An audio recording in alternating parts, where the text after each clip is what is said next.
Welcome back to PsychVids. Today we are looking at cognitive dissonance. You've been there, right? You swear you're going to stick to a healthy diet, and then suddenly you're looking down at an empty pizza box. Or you believe in saving money, but you just couldn't resist that new gadget. That weird, twisting, uncomfortable feeling in your gut when what you do clashes with what you believe. Well, there's a name for that. It's called cognitive dissonance. The term was coined by psychologist Leon Festinger way back in 1957. See, our brains absolutely crave consistency. They want everything to line up. So when our actions and beliefs start fighting each other, our mind gets this kind of mental static, an unease that it desperately needs to fix. I love this quote because it's just so perfect. Imagine your brain has its own check engine light.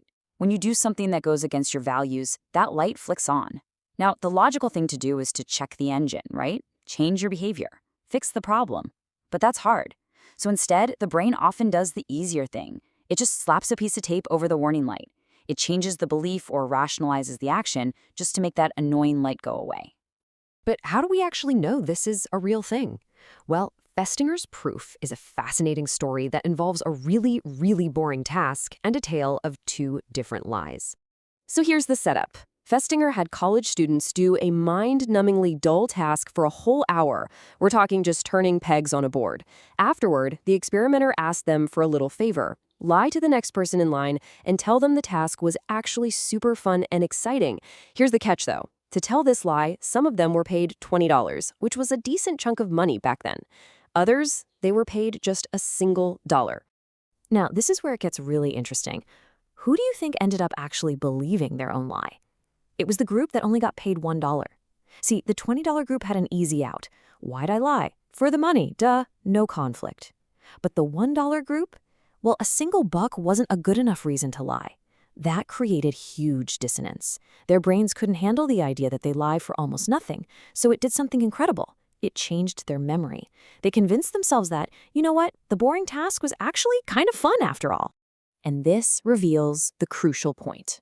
When we don't have a strong external reason for doing something, our brain will perform some truly amazing mental acrobatics to create an internal one.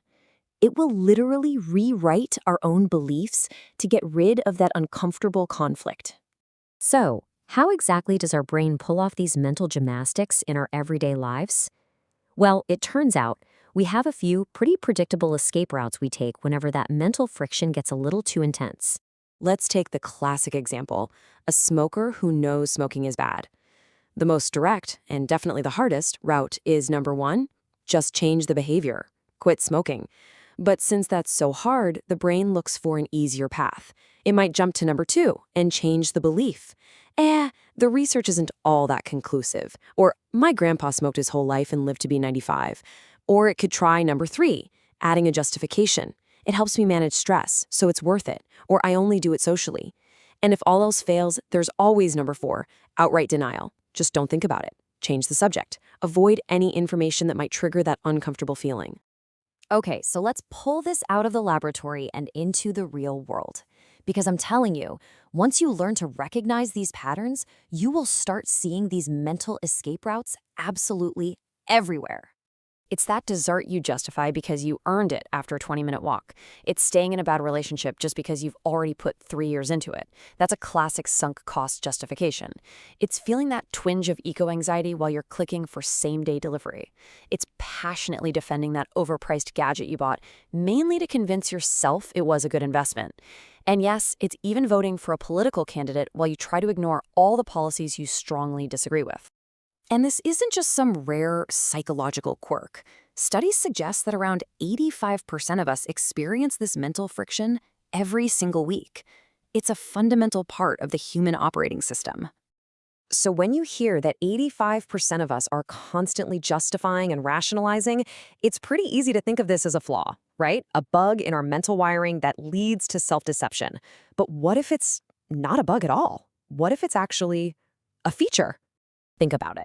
That feeling of dissonance is really just an internal alarm bell. It's a signal from your core self yelling, hey, something is out of alignment here.